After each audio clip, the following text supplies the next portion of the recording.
Hey, what's up everybody? This is Chris from The Rewired Soul, where we talk about the problem but focus on the solution. And I am live right now because there was some big news today from President Donald Trump about the opioid crisis. And this is what I am labeling part 2 of the 60 Minutes episode about the opioid crisis from the ex-DEA agent. So there are some things that I want to touch on. I'm pulling up an email that has a lot of points from this. And by the way, if I'm really loud right now, like turn your volume down. Usually when I pre-record these things, I can adjust the volume, but the mic I got I think is like too good. So it makes it very loud. So anyways, just to kind of recap where we left off on this opioid epidemic. And also, if any of you have questions that you want to ask me about the opioid epidemic, like leave them in the comments. I have it pulled up on my computer. So anyways, to recap what was going on. So last week, 60 Minutes did an episode where they interviewed an ex-DEA agent, and his job was to keep the pharmaceutical companies and the distributors in check. But he ran into a lot of roadblocks from Congress.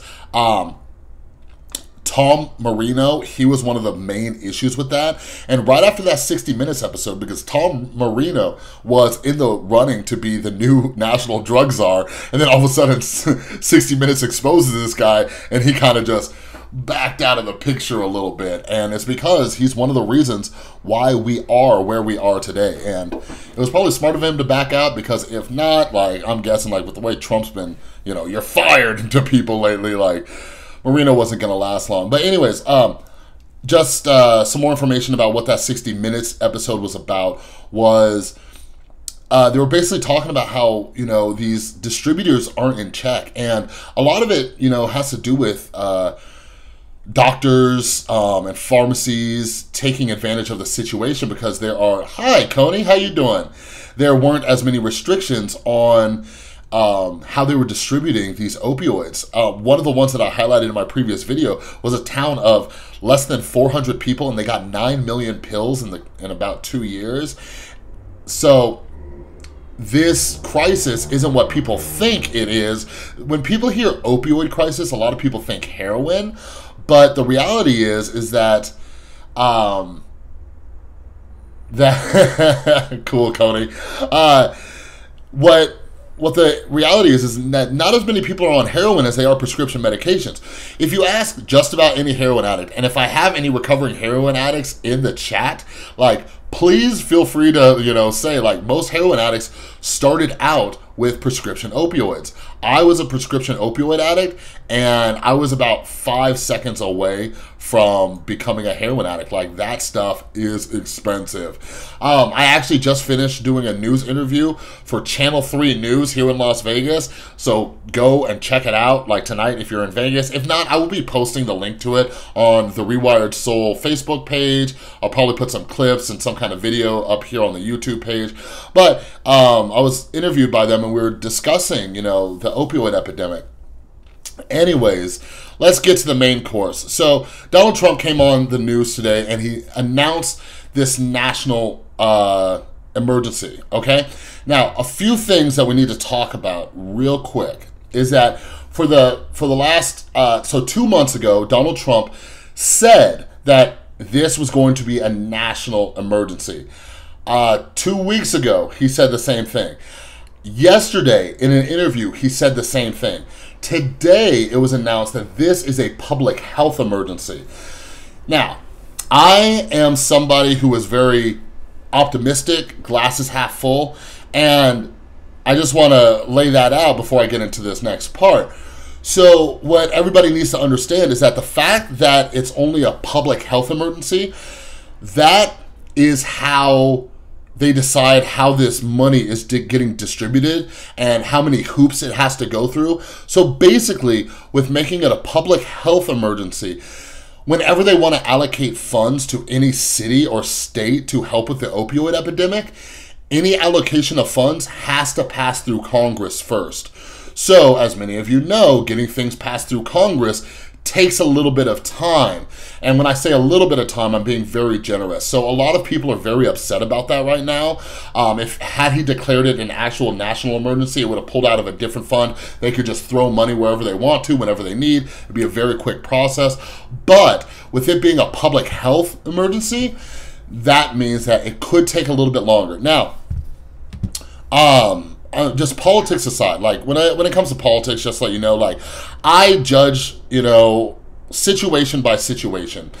So first thing I will say, I don't think Donald Trump's ever going to see this video, so I don't mind saying this. I honestly think, like what I know about Donald Trump, I think that he just kept using the word national emergency instead of public health emergency. I don't think he did that in a malicious kind of like lying way. I literally think that he didn't know there was a difference between the two things, and that's why, you know, he just kept saying the other one. And so a lot of people are saying that he was lying, but like I just legit don't think this dude knew the difference. Like, do you all remember when they were talking about repealing and replacing Obamacare, and President Trump went out there and he was like, nobody knew that insurance was this complicated. And I was like, yeah, dude, a lot of people knew that insurance was pretty complicated. So good for you, Trump. Stand up there and try to look pretty. But I don't think he knew the difference between these two different health crises. But anyways, so it will take some more time. And sorry, I'm not looking at the camera right now. I'm just sharing this to the Rewired Soul Facebook page.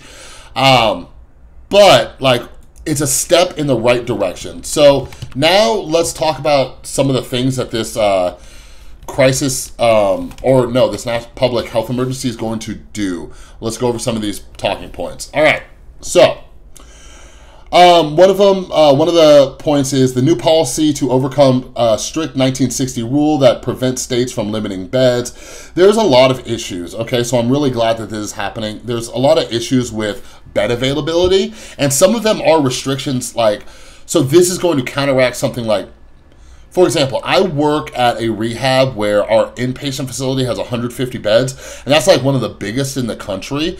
And, you know, there are people who still have to go on our waiting list. Like, and that's nuts, okay? So hopefully this will help create more beds for treatment. Now, one thing that's that I also want to touch on, I'm very happy about this as well, because I was scared. I was scared when they did this, because this could have gone in two different directions when Trump announced this. In the first direction, which would have been terrible, what this emergency could have meant is that they were going to start increasing incarceration rates, locking drug addicts up, which would have been terrible. So they have gone the other route, where they are saying that this money is going to be allocated towards treatment, okay? Giving people help. So treatment as well as education and awareness. So they took a very good route with this, and I gotta give them props for that, because what we've seen with the failed war on drugs and some of the stuff Jeff Sessions has said has made me kind of like, ugh. Like, it's really hard. They've had some good and some bad, but it sounds like they're going in the right direction. So only time will tell. So this means that they're not going to be using all this money to hire more cops or fund specific agencies to just crack down on drug addicts. Because drug addicts are people struggling with an illness and they need treatment. They don't need to be locked up. Most of the people who get locked up for nonviolent drug offenses, they go back out, they have a record, they can't find a job, so they go back and either sell drugs or use drugs. So I'm very glad that they're allocating this money towards treatment. All right? So the next talking point, implement best practices for safe opioid prescribing. This, beautiful. I did a video a few weeks ago, and what Jeff Sessions has done, they are making a special task force, and it's a pilot program for, I think, 13 selected states, and Nevada was one of them. And what this is, it's a special division that looks at doctors and how they are prescribing opioids. One of the things that I talked about in my News 3 interview a couple hours ago was that we are over-prescribing. I got hooked on prescription opioid medications when my kid's mom, after she had my son, she had a C-section, they prescribed her 200 pills, 100 Vicodin and 100 Percocet, okay? Like, C-sections is, you know, obviously like one of the worst pains you could be in. but that might have been too many pills. But one of the issues is that a lot of people struggle with acute pain and they just throw pills at them. And they give them a month supply for pain medications that could have been prescribed for a week, okay? So almost like, you know, you got sick or you got an injury or whatever, rather than giving somebody a month's worth, give them a week's worth, and then they got to come back to the doctor's office. So we make sure that we're not creating drug addicts. Symptoms of opioid dependency can come about in about 2 weeks. 2 weeks, somebody can become dependent. So somebody can go from non-addict to addict in about 2 weeks. So prescribing these medications on a week-by-week basis is much better. So I'm glad that they are going to be looking into educating doctors as well as cracking down on some of the shady doctors about how they are prescribing medications. Now, one thing that they're talking about, and they haven't said what it is yet, they're talking about eliminating one of the high-risk opioids from the market completely. And my guess, if they do that, it would be fentanyl. Like, fentanyl is some strong stuff. Fentanyl is 30 to 50 times more potent than heroin. The fact that any doctor can let somebody go home with that is absolutely insane. So hopefully they are eliminating fentanyl from the market. Nobody should be able to go to a pharmacy and pick up fentanyl. The only time you should be getting fentanyl is if you just had a surgery or you're in chronic pain and at the hospital. Yeah, and that's the other issue. People are getting a hold of fentanyl and they are cutting it with heroin. Thank you, Marissa. So, next thing. The Postal Service, so part of this public health emergency is the Postal Service is increasing inspection of packages coming into the country. Now, I do not know what that means. Like, are they going to be opening packages? I have no idea what that means. Like, I can imagine this bringing about, like, some privacy issues and stuff like that. Like, it's illegal to open somebody else's mail, and, like, I don't know how they're going to check it. But something needs to be done about that, because you have to understand, so there's fentanyl and then there's carfentanil. So carfentanil is more potent than fentanyl. I believe carfentanil is about 100 times more potent than heroin, and this comes from China. So what they're talking about is inspecting packages better that are coming from China and other places where there's fields of opium, you know, where a lot of these drugs are being made. So, like, that's kind of cool, but, like, there's also some shady stuff on the dark web, and none of you out there don't look into this, but there's a lot of places on the dark web where you can legit order pills and drugs online, which is even more dangerous because you don't know how it's made or what it's made from. So now it says, the Department of Justice has indicted drug traffickers for distributing fentanyl into the U.S., and the Department of Justice is pursuing those who illegally prescribe and traffic both in our communities and on the internet. Federal government being or having a lawsuit against people and companies hurting our people. So that's good, okay? That is the complete opposite of what that 60 Minutes episode was about, because they were making it harder for the DEA to do that.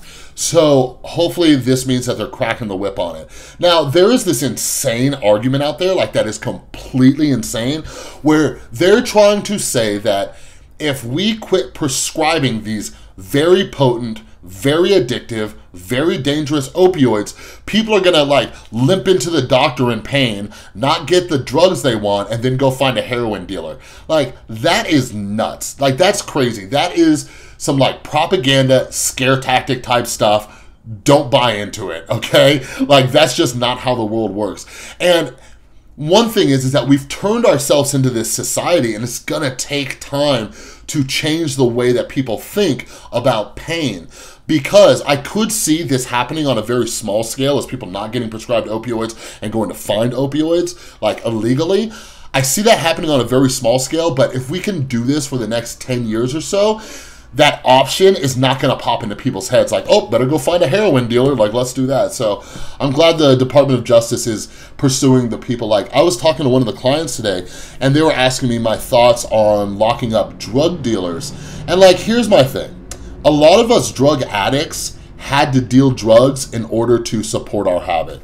I'm guilty of it. I used to sell pills to make a profit to go buy more pills, and it's a mess. Somebody like me needs help. But you have people who are non-addicts, and they are dealing drugs just to make money. They are fueling this epidemic, and as well as other addictions and stuff like that. And like, speaking of those people, you know, doctors and pharmaceutical companies. So like, let's be real, all right? So now here's some really cool stuff. Here is some cool stuff. I hope you're still watching.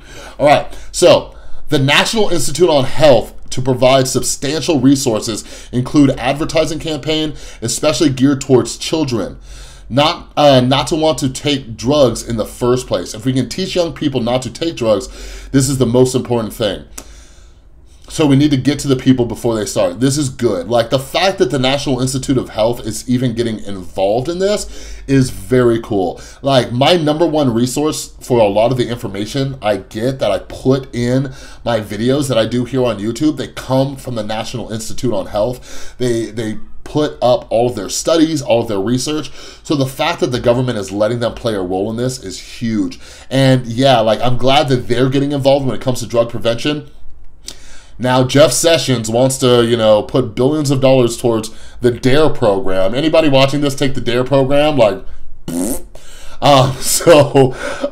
hopefully, like, they can counterbalance this with some, like, advertising campaigns and stuff. It's just, I hope it's done in a smart way. Like, I hope it's not any of these, like, this is your brain on drugs type stuff, because it's been proven a million times not to work. I think the best way for us to teach children, and like what I teach my son, and he's only 8, turning 9, like, it's just teaching them better coping skills.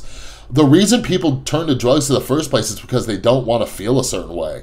And a lot of the times it's just being sad, being angry, being lonely, being frustrated, you know, just wanting to escape their reality. So I hope part of this campaign is just giving kids alternatives to how to deal with these things, you know? And it also says, National Institute on Health has taken steps of partnership to develop non-addictive painkillers, new prescriptions for overdose, and pushing the concept even more of non-addictive painkillers. So, like, here's the thing. Here's my issue. All right, I'm gonna get real with all of you watching this right now. Here's my issue. Like, I like, every time we do something, like, we're trying to just replace one pill for another pill. And yeah, this might be non-addictive, like, cool. But like, if you do the research, there are so many non-medicated ways to treat pain. Like, I just don't get why we're not using them. It doesn't make sense to me. Like, why are we gonna say, oh, well, the solution to get rid of these pills is to find like a new pill? It's like, well, how about we try some of these holistic methods? How about we try like legitimate ways to treat this pain at the source, so maybe the person just doesn't have chronic pain for the rest of their life, you know? But like, cool, it's good that they're doing that, but I just really wish that we looked more towards other countries and what they're doing, because the fact is, we prescribe more medications than anybody. We're a very scientific community, and I love that. I love that about the United States. Like, science, yes, science is my jam, you know what I mean? But like, we need to also look towards these holistic methods that don't involve medication.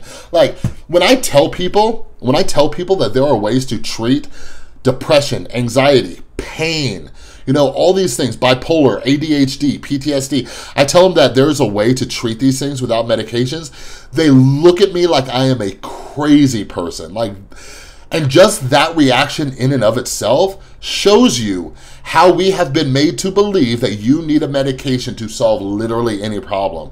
And I think that's what we need to start changing in this country, is how we address these things and quit turning to medications so quickly. Today, one of my alumni was sharing her story with me, and at 8 years old, okay? Like, are you all hearing me right now? As old as my son is, 8 years old, she was prescribed Xanax and Adderall. Like, what?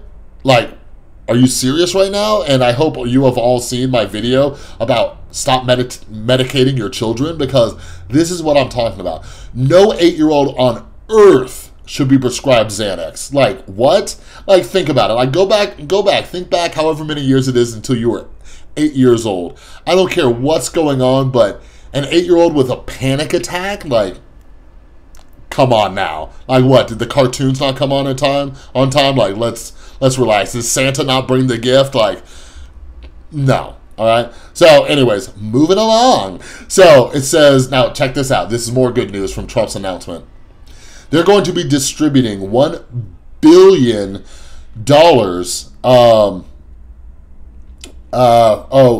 billion in grants for treatment. Like, that is awesome. Like, I don't know who's in charge of this money, and I hope they're getting some smart people. Like, I hope they're getting facing addiction involved on this. Like, I really hope they're getting facing addiction involved on this, because with $1 billion, like, I would want to see more treatment centers.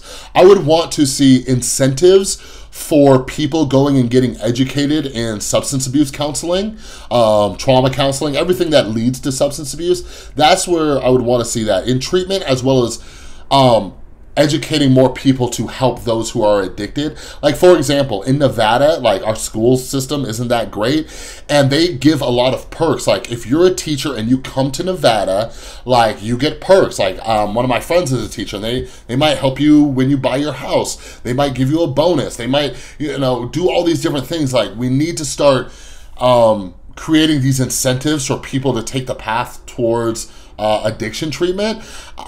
Whenever one of my clients tells me that, once they get some clean time, they want to go back to school and they want to pursue a career in this, I'm like, yes, because we need more people. This is a very difficult job. There's a lot of death, a lot of tragedy, and it takes a certain kind of person, and you need to get educated. Like, you can't just get like a licensed marriage and family therapist to treat drug addicts. Like, it's not how it works.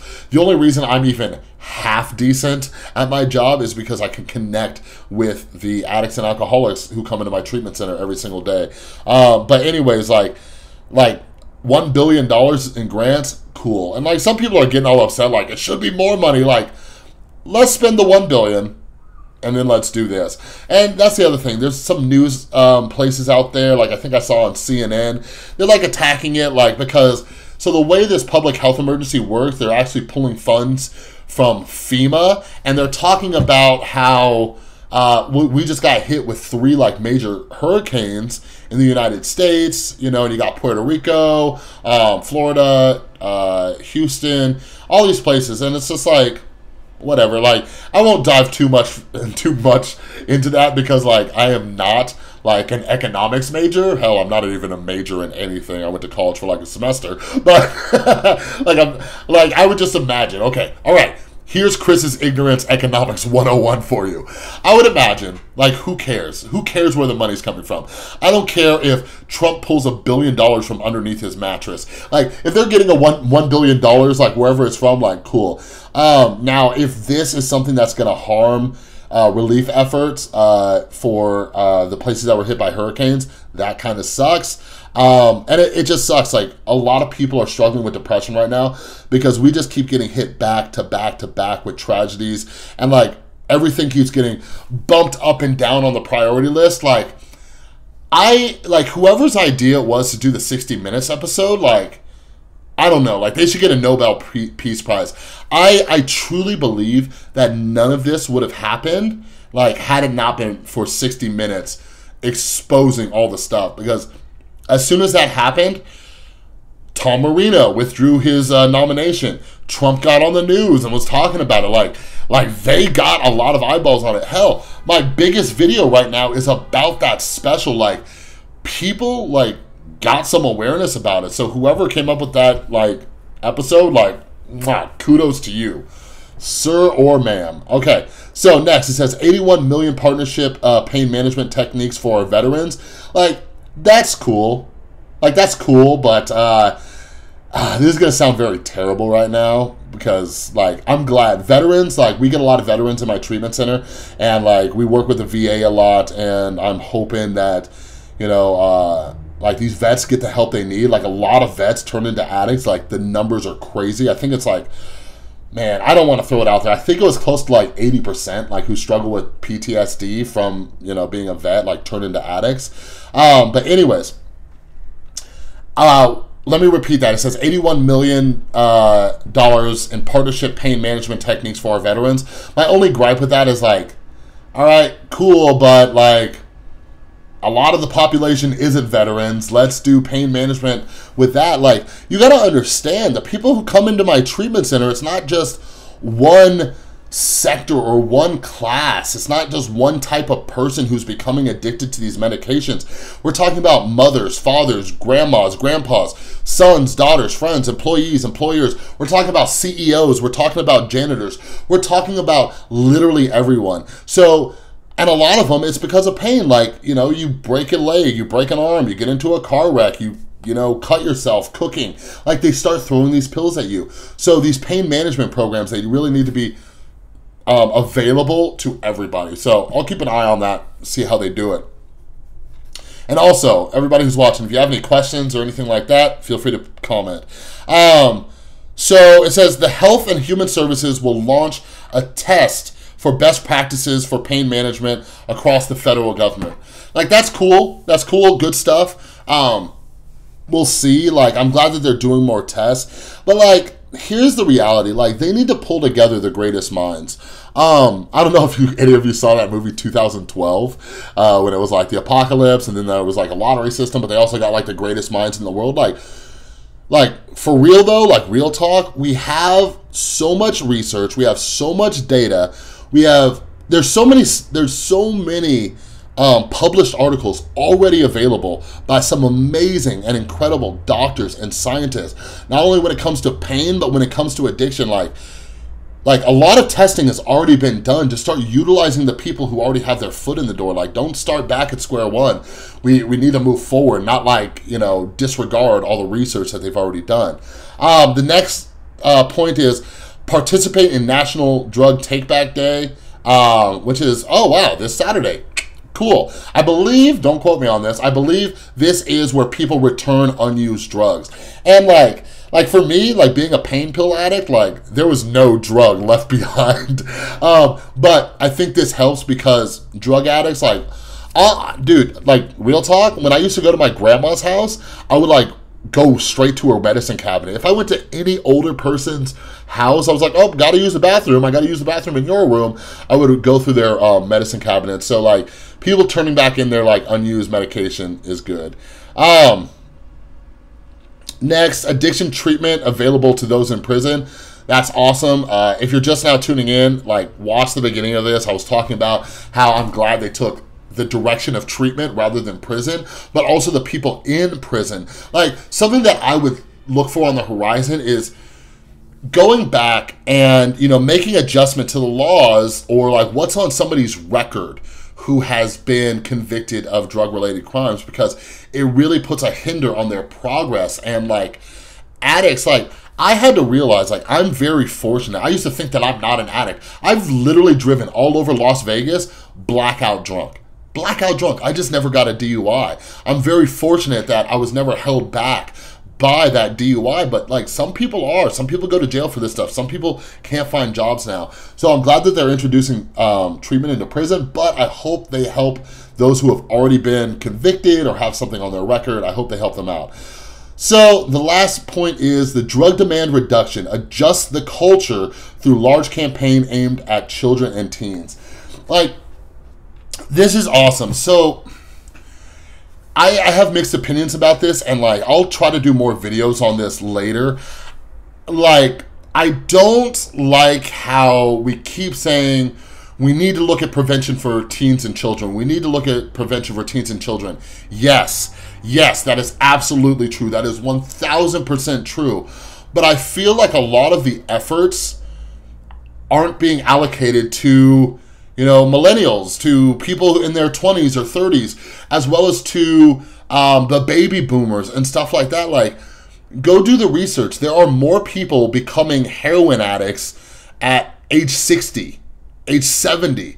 Like, one of my most amazing clients, like, he came in here and he's in his 50s. He came in here for a heroin addiction. You know what I'm saying? Like, it just seems to me that when we're putting so much effort towards prevention, we're not addressing the fact that a lot of people are either A, already affected, or B, will potentially be affected by this thing.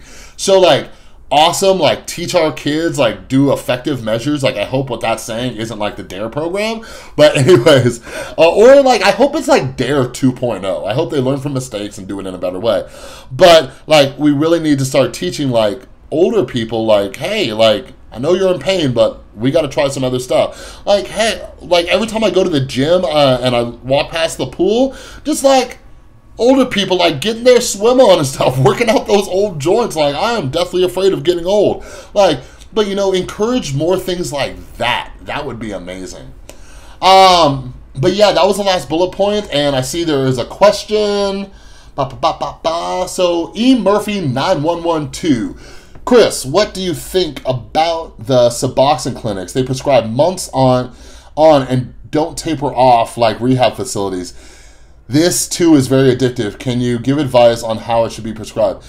So, it's like you're a psychic, E. Murphy. So this is actually something I was going to do a video on, and I'm still going to do a video on it. And I'm going to title this video, Harm Reduction versus Abstinence, okay? I work at a treatment center here in Las Vegas. I work under American Addiction Centers. And before I got the job at the treatment center I work at, I looked into it because I don't believe in long-term Suboxone treatments. I don't believe in them at all. Like, I can't tell you how many people I know who go on long-term Suboxone and then they're afraid to get off the Suboxone because of the withdrawal, the same thing that they were afraid of with the heroin or with the prescription opioids. Same thing with methadone. One of the reasons I chose to work at the rehab I'm at is because you are on, and like unless it's like a medical risk, like you are only on Suboxone for like a week. They taper you off quick. That's one of the reasons why I was like, cool, I'll work for this treatment center because they believe in the same tapering of Suboxone as I do. Like I had to do a cold turkey opioid detox, which sucked. But some of my buddies, like I was almost glad that I did the cold turkey thing because some of my buddies were on this like 3 to 6 month Suboxone taper, and they were just reliving that withdrawal all over again. I'm like, dang, I'm glad I just like kind of like ripped the Band-Aid. You know what I'm saying? So I don't agree with it. Like a lot of people, you know, so many people are looking at this like lesser of two evils thing. And another video I'm gonna do, like, and if any of you are watching this long, like whatever, I'll talk about it.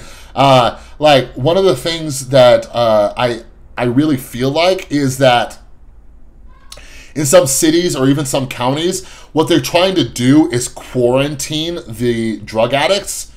That's what they're trying to do. So they're like, okay.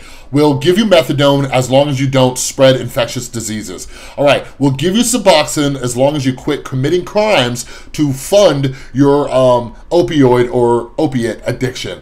And I feel like they're just trying to quarantine us to keep the rest of society safe rather than actually treating us. So I don't like that method. Like every single person who is an addict has the potential to live an amazing, incredible life. So I do not like when it feels like they're quarantining us. And that's the same that goes with safe injection sites, methadone clinics. The only time I fully agree with methadone clinics is when they are also enforcing a treatment program. Like some cities or counties, like in order to get your methadone, you have to attend 12-step meetings, or you have to do therapy, or you have to do groups at the treatment center. Those are the ones I agree with because they're not trying to keep you on this thing forever. They're trying to teach you a better way of living without this stuff. So that's kind of my take on that. Marissa says, my brother tried weaning himself off methadone, big contributor to suicidal thoughts. Oh man, I'm sorry to hear that.